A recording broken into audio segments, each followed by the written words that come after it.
Australia में गाड़ी चलाते हो तो गाड़ी चलाना कर्म है, लेकिन कर्म के साथ साथ यहाँ के धर्म को आप फॉलो करते हो। बोलो हाँ। यहाँ के धर्म को फॉलो नहीं करोगे तो सिग्नल तोड़ने का फाइन लगेगा। कर्म तो करते हो, पर कर्म किस आधार पे करते हो? यहाँ के धर्म के। यहाँ का धर्म मतलब यहाँ का लॉ जो कहता है, यहाँ का कानून जो कहता है, उसका पालन करते हो कि नहीं? जब एक देश का कानून आप पालन करते हो, जब एक देश के कानून को तोड़ने का फाइन है, तो ईश्वर के कानून को तोड़ने का कोई फाइन ना होगा। विडंबना तो यह है कि आप देश के कानून को तोड़ने से डरते हैं, फाइन ना लग जाए, लेकिन ईश्वर के कानून को आप तोड़ देते हैं। कर्म करना।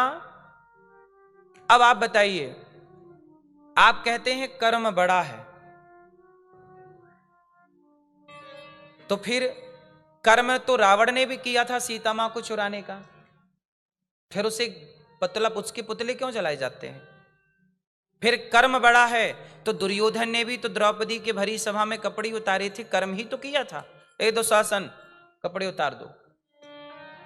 यदि कर्म बड़ा है तो दुर्योधन ने, दुशासन ने क्या किया था? वो क्या था? कपड़े उतारना। वो भी तो एक कर्म था। बोलो हाँ या ना? नहीं, वो कर्म नहीं था। कपड़े उतारना कर्म तो देखो कर्म है। आप पलक झपका रहे हैं, ये भी कर्म हो रहा है। ये उंगली चल रही, ये भी। फिर आपने कपड़े उतारे, ये भी तो कर्म था। इसका मतलब ये हुआ कि कर्म तो था, पर उस कर्म में धर्म नहीं था। चलो बताओ, रावण ने सीता मां को चुराया, ये कर्म था कि नहीं? उत्तर दो। ये कर्म था, ये कर्म था, पर ये धर्म नहीं था। क्या पराई स्त्री को चुराना धर्म है? पराई स्त्री को चुराना कर्म तो हो सकता है, क्योंकि आप चुरा रहे हैं, वो कर्म ही होगा, पर धर्म नहीं है। इसलिए कर्म कौन से करें, कर्म कौन से ना करें, इसलिए धर्म है। धर्म ही बताता है कि ये कर्म करो और ये कर्म मत करो। जो कर्म करने की इजाजत धर्म देता है, इसलिए राम ने जितने कर्म किए वो राम के सारे कर्म धर्म युक्त थे, इसलिए राम की पूजा होती है। राम ने भी कर्म किए, पर राम ने वो कर्म किए जिस कर्म में धर्म था, और रावण ने वो कर्म किए जिस कर्म में धर्म। कंस ने वो कर्म किए जिस कर्म में धर्म नहीं था, जबकि कृष्ण ने वो कर्म किए जिस कर्म में धर्म था। अब आप ही बताओ, कौन से कर्म करना चाहिए? धर्म युक्त कर्म की केवल कर्म? इसलिए कर्म, आप लोग जो कहते हो ना कर्म बड़ा, ये आधा ज्ञान है, ये आधा सेंटेंस है। इसे पूरा करने के लिए क्या करना पड़ेगा? कर्म बड़ा नहीं, बोले धर्म युक्त कर्म बड़ा होता है, अकेला कर्म बड़ा नहीं होता। यदि कर्म बड़ा है तो फिर कसाई का गाय काटना गलत क्यों है? इसका मतलब है कि कसाई जो कर्म कर रहा है वो कर्म गलत कर्म कर रहा है। किसी की हत्या करना ये कर्म। एक बात बताओ, मैं आप लोगों से सवाल कर लूं, आप लोग किसी कसाई से सवाल करना या किसी मांसाहारी से सवाल करना। आप लोग तो मांसाहारी होंगे नहीं, इसलिए मैं आपसे बोलता हूं, आप उनसे पूछ लेना। एक बात बताओ, लोग मछली खाते हैं, मुर्गा खाते हैं, ठीक है। मैं आपसे बस एक सवाल करता हूं कि क्या आप में से कोई मरी हुई मछली को आप में से कोई जीवित कर सकता है? मरी हुई मुर्गी को आप में से कोई जीवित कर सकता है? बोलो। जब आप मरे हुए मछली को या मुर्गे को, बकरे को आप जीवित नहीं कर सकते, जीवन दान नहीं दे सकते, तो सवाल आपसे पूछा जाएगा ना कि जब आप मरे को जिंदा नहीं कर सकते, तो जिंदा को मारने का ये अधिकार आपको दिया किसने? जब आप यहां का सिग्नल तोड़ते हो, रेड लाइट है और आपने गाड़ी पार कर दी, तो आपको क्वेश्चन पूछा जाएगा ना, भाई साहब क्यों पार किया? नहीं, नंबर काट लिए जाएंगे आपके, फाइन लगा दिया जाएगा। फाइन लगाना, नंबर काटना, ये क्वेश्चन ही तो था, क्यों पार किया आपने? क्यों नहीं यहां के कानून को, नियम को फॉलो किया? और आप लोग करते भी हैं फॉलो। जब यहां के सिग्नल तोड़ने से आपको यहां की सरकार जवाब मांगेगी और आपको देना पड़ेगा, तो ईश्वर आपसे सवाल ना करेगा कि क्यों भैया मछली मारने का अधिकार तुम्हें किसने दिया? कहां लाइसेंस तुम्हारे पास? तुमने किस अधिकार से इतने सारे जीवों की हत्या की? उत्तर दो। दे पाओगे उत्तर? इसलिए कर्म वही करो जिस कर्म को करने की धर्म इजाजत देता हो। बोलो हां। आज मैं सड़क से आ रहा था तो यहां पर ना लाइन, एक गाड़ी दूसरी गाड़ी के पीछे पीछे ही चलती है, पर बगल में बहुत सारी जगह खाली थी लेफ्ट में इस तरफ। तो मैंने कहा भाई इतनी सारी गाड़ियां, ट्रैफिक लगा, मतलब 25-50 गाड़ियां खड़ी थी, तो मैंने कहा ये लाइन खाली है, यहां से आगे ले चलो। तो उन्होंने कहा कि नहीं नहीं, यहां से नहीं ले जा सकते, ये इमरजेंसी एम्बुलेंस इत्यादि के लिए ये खाली स्पेस छोड़ा जाता है, यदि यहां से गए तो फाइन लग जाएगा। सोचिए, इतना डर, और इस डर ने क्या किया है? इस डर ने ही इस देश की व्यवस्था बनाए रखी है। यदि ये डर खत्म हो जाए तो व्यवस्थाएं खत्म हो जाएंगी। जब इतना डर एक कानून का है तो क्या ईश्वर से डरने की जरूरत नहीं है गलत काम करने पर? तुम ईश्वर को डरते ही नहीं, क्या वो अंधा है कि देख नहीं रहा है? इसलिए हर गलत काम करने से बचो। कर्म करो साहब, पर उस कर्म को पहले चेक करो कि जो मैं करने जा रहा हूं वो धर्म है या नहीं, वो धर्म की कसौटी में खरा उतरता है या नहीं उतरता। अब आप बताइए, रावण ने जो किया वो धर्म था? उत्तर दो। नहीं। दुर्योधन ने जो किया वो धर्म था? शराब पीना धर्म है? मांस खाना धर्म है? झूठ बोलना धर्म है? छल करना धर्म है? धोखा देना धर्म है? निंदा करना धर्म है? मां बाप का अनादर करना, अपमान करना धर्म है?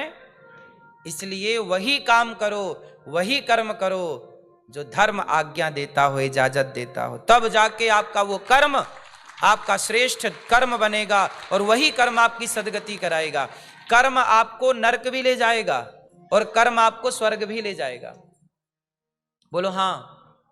कर्म यदि गलत हो गए तो नरक, और कर्म सही हो गए तो बातन हाथी पाइए, बातन हाथी लात। अच्छे कर्म होंगे तो हाथी दान में मिल जाएगा, और बुरे कर्म होंगे तो हाथी के पांव के नीचे दबा दिए जाओगे। ऐसा पहले की कहावत थी, जब राजा लोग पापियों को, गलत काम करने वालों को हाथी के पांव के नीचे दबा देते थे। इसलिए क्या बड़ा है? कर्म की धर्म। कौन सा कर्म बड़ा? धर्म युक्त कर्म बड़ा, अकेला कर्म बड़ा नहीं। तो कर्म के संगात से क्या जोड़ेंगे? धर्म युक्त कर्म बड़ा।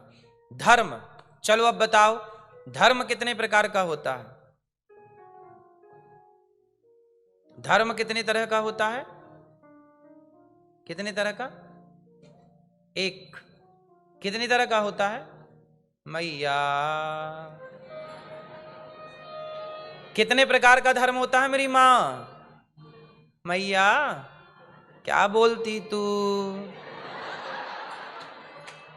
कितने तरह का धर्म होता है? कितने? 5। 5, ठीक है। और बताओ। धर्म होता है 4 प्रकार का, 4 तरह का धर्म होता है। एक धर्म होता है सामान्य धर्म, जो कि आप सब लोग पालन करते हो। देखो, स्त्री का धर्म अलग है, पुरुष का धर्म अलग है, सास का धर्म अलग है, बहू का धर्म अलग है, राजा का धर्म अलग है, प्रजा का धर्म अलग है। बोलो हां। सबका धर्म अलग अलग है। बेटे का धर्म अलग है और पिता का धर्म, बोलो हां, सबका धर्म अलग है। स्त्री का अलग है, पुरुष का अलग। सबके धर्म अलग, सब अपने अपने धर्म का पालन करते तो ये समस्याएं क्यों खड़ी होती?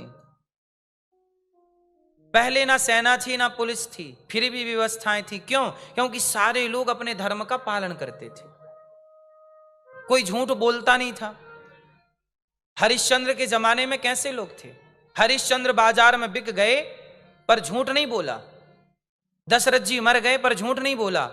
तब ना ये सृष्टि, हम सनातनी लोग कब से चले आ रहे हैं? बोलो। अच्छा, ये ऑस्ट्रेलिया का नाम ऑस्ट्रेलिया क्यों पड़ा बताओ? आप रहते हो ना यहां, बताओ। ऑस्ट्रेलिया का नाम ऑस्ट्रेलिया क्यों पड़ा? हाँ, इसकी हिस्ट्री जानते हैं? ये देश आज भी अपने अस्तित्व को जूझ रहा है, पता है आपको? ऑस्ट्रेलिया का नाम है अस्त्रालय। जब राम रावण का युद्ध हुआ, ऑस्ट्रेलिया की हिस्ट्री सुनो। जब राम रावण का युद्ध हुआ तो उस जमाने में, राम जी के जमाने में रावण से जब युद्ध हुआ तो इस धरती का, अच्छा, राम रावण का युद्ध और महाभारत का युद्ध, आप लोगों के हिसाब से आपने जो जाना वो बताओ, कौन सा युद्ध बड़ा था? राम रावण का युद्ध बड़ा था कि महाभारत का युद्ध बड़ा था? क्या बड़ा था? महाभारत। कौन बड़ा था? राम रावण का युद्ध इस धरती का सबसे बड़ा युद्ध है। महाभारत का युद्ध तो राम रावण के युद्ध के आगे कोई युद्ध ही नहीं था, समझो ना। राम रावण के युद्ध में युद्ध कौन कर रहा था? राम जी। जबकि महाभारत के युद्ध में भगवान कृष्ण ने युद्ध किया ही नहीं, वहां भगवान को लड़ने नहीं पड़ा और यहां भगवान को खड़ा होना पड़ा। रावण कितना बलशाली था जानते हो? महाभारत में रावण के जितना बलशाली कौन था, जरा नाम बताओ। कौन? चलो रावण की छोड़ो, मेघनाथ के जैसा बलशाली पूरे महाभारत में कौन था? कोई नहीं। पूरे महाभारत में सबसे बलवान कौन है? भीष्म पितामह, गुरु द्रोणाचार्य, कर्ण और अर्जुन, ये लोग योग्य हैं। और ये लोग बहुत छोटे हैं राम रावण के युद्ध के आगे। ये बात हम नहीं कह रहे हैं, ग्रंथ पढ़ोगे तो पता लगेगा। हुआ क्या, सुनो, पूरी कथा सुनाता हूं आपको। हुआ क्या कि जब महाभारत की तैयारियां होने लग गईं तो महाभारत की तैयारियों में होता क्या था, जब युद्ध होता था तो सभी बड़े बड़े देशों से मदद ली जाती थी कि भाई हमारा युद्ध होने वाला है, आप थोड़ा हमें अस्त्र शस्त्र का सहयोग करिए और आर्थिक मदद करिए। तो भीम भैया लंका चले गए। उस समय लंका के राजा कौन थे? विभीषण, क्योंकि वो त्रेता में रावण मर चुका था और रावण के बाद कौन बना? विभीषण। तो विभीषण लंका के राजा। तो भीम भैया विभीषण के पास गए, विभीषण जी की जय। वो हम थोड़ा, महाभारत युद्ध हो रहा है, बहुत बड़ा युद्ध हो रहा है, आज तक हुआ नहीं है, ऐसा भीम भैया बोले, बहुत बड़ा। तो विभीषण जी जरा आप ऐसा करो कि आप चलो हमारी तरफ से युद्ध करो और आप थोड़ा सेना दो, थोड़ा अस्त्र दो और थोड़ा सहयोग करो। भीम भैया विभीषण जी बोले कि देखो महाभारत आप लोग लड़ लो, ये हमारे लेवल का युद्ध नहीं है, ये हम सम्मिलित हों ऐसे ही कोई जरूरत, आप लोग लड़िए, बच्चों का युद्ध है, चलो। तो भीम भैया बोले क्या बात कर रहे हो आप, बच्चों का खेल है ये, हम इतना बड़ा युद्ध लड़ने जा रहे हैं और आप कह रहे बच्चों का। तो विभीषण जी ने कहा कि आपने राम रावण वाला युद्ध नहीं देखा, मैंने देखा। अरे भीम भैया बोले क्या राम रावण का तो कोई बहुत बड़ा था क्या, ये बहुत बड़ा होने जा रहा। तो विभीषण जी बोले कि भीम ऐसे नहीं समझेंगे। तब भीम को एक कुंड में ले गए और भीम को कहा कि इसमें डुबकी लगाओ और ये कुंड कितना गहरा है जरा इसकी थाह पकड़ के लाओ। थाह मतलब गहराई, कितना गहरा, गोता मारो। और भीम भैया गोता अच्छा जानते थे, मतलब सांस रोक के बहुत लंबा जाते थे। तो भीम भैया कूद गए, और जब कूदे तो बहुत नीचे तक गए, पर वो कितना गहरा था उसकी थाह भीम भैया को ना मिली। भीम भैया आ गए, बोले कि ये इतना बड़ा कुंड। तब विभीषण जी बोले ये कुंड नहीं है। तो बोले क्या है ये कुंड नहीं है तो क्या है? तब कहा ये हमारा जो भाई था कुंभकर्ण, ये कुंभकर्ण की खोपड़ी है, उसमें पानी भर गया है। ये कुंभकर्ण की क्या है? खोपड़ी, पानी भरा है, जिसकी थाह तुम्हें नहीं मिली, जिसका सिर इतना बड़ा होगा कि भीम उसका थाह ना पकड़ पाए, वो उसका पूरा शरीर कितना बड़ा होगा। कुंभकर्ण इतना बलवान था कि एक हफ्ते में संसार का पूरा वनस्पति से लेकर सब चट कर जाता, सब खा जाता, सब कुछ खा सकते, इतना पूरा संसार की संपदा मतलब खाद्य पदार्थ खा सकते थे, इतना विशाल। अब बताइए इनके बराबर का कौन था वहां? घटोत्कच कोई बहुत बलवान नहीं था, ठीक घटोत्कच भी बलवान था, पर इतना नहीं कि इनकी बराबरी, कुंभकर्ण की बराबरी कर सके। हाँ, बर्बरीक ठीक है, बर्बरीक भी अपनी जगह ठीक है, पर इस लेवल का कोई भी योद्धा नहीं था वहां। अब चलो, भीम भैया लेकर चले। अब जो राम रावण का युद्ध हुआ था, उस युद्ध में स्वयं राम लड़े थे। क्या लड़े थे? राम। किससे लड़े? रावण से। और एक दो बार नहीं, उस युद्ध में कई बार ब्रह्मास्त्र का प्रयोग हुआ था। राम रावण के युद्ध में क्या प्रयोग हुआ था? जबकि महाभारत के पूरे युद्ध में एक भी ब्रह्मास्त्र का प्रयोग नहीं हुआ। केवल गुरु द्रोणाचार्य के बेटे अश्वत्थामा ने बाद में उत्तरा के गर्भ को और अर्जुन को और उत्तरा के गर्भ को युद्ध के बाद मारने के लिए 2 बार ब्रह्मास्त्र का प्रयोग किया, जो कि असफल रहा। युद्ध में नहीं हुआ ब्रह्मास्त्र का प्रयोग। पूरे महाभारत में किसका प्रयोग नहीं हुआ? ब्रह्मास्त्र का। जबकि राम रावण के युद्ध में कई बार हुआ। रावण की ओर से हुआ ब्रह्मास्त्र का प्रयोग, मेघनाथ की ओर से हुआ ब्रह्मास्त्र का प्रयोग। इसलिए राम रावण का युद्ध इतना विशाल था, असंख्य बंदर कितने थे? असंख्य। तो अब मैं ऑस्ट्रेलिया के हिस्ट्री पर आऊं उसी युद्ध से, क्योंकि युद्ध से ये घटना घटी यहां की। एक्चुअली ऑस्ट्रेलिया जब राम रावण का युद्ध पूरा हुआ तो वहां इतने अस्त्र शस्त्र वेस्ट वाले जो युद्ध में समाप्त हो चुके हैं, वो अस्त्र कहां रखे जाएं?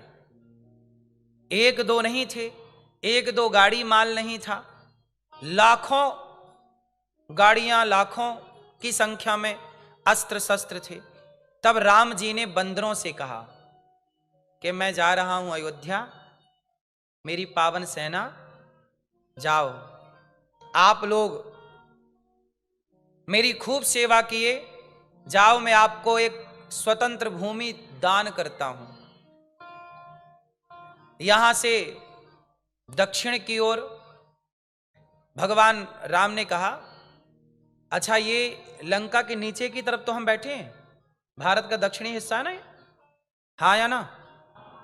तो राम जी ने वहीं से कहा लंका से कि जाओ, अब यहां से सीधा जाना, और याद रखिएगा ये मैप में देखिएगा बिल्कुल सीधा है, लंका से नीचे जाओ, यहां से तुम्हें हम एक भूमि देते हैं, सेना, राम जी की सेना बंदरों को कहा राम जी ने, जाओ हम तुम्हें ये अस्त्र शस्त्र तुम ले जाओ और वहीं पे गाड़ देना, सुरक्षित रख देना, क्योंकि ये भारत में रहेंगे तो कोई इसका दुरुपयोग कर सकता है, तो दूर रहेंगे तो देखो चीजें नष्ट भी करनी। अभी जैसे भारत पाकिस्तान का युद्ध हुआ तो क्या हुआ ना, कुछ मिसाइलें पाकिस्तान की तरफ से चाइना वाली आई तो फूटी ही नहीं।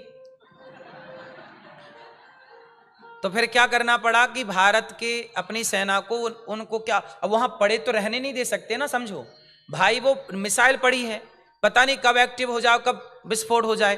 तो हमारी सेना ने क्या किया, उसे अलग ले जाकर डिस्ट्रॉय किया, अलग ले जाकर उसे समाप्त किया। यही सेना का धर्म है, बोलो हाँ। तो अब जो युद्ध में इतने सारे अस्त्र शस्त्र प्रयोग हुए हैं, अब इन्हें कहीं तो गाड़ना पड़ेगा, कहीं तो इनको विसर्जित करना पड़ेगा।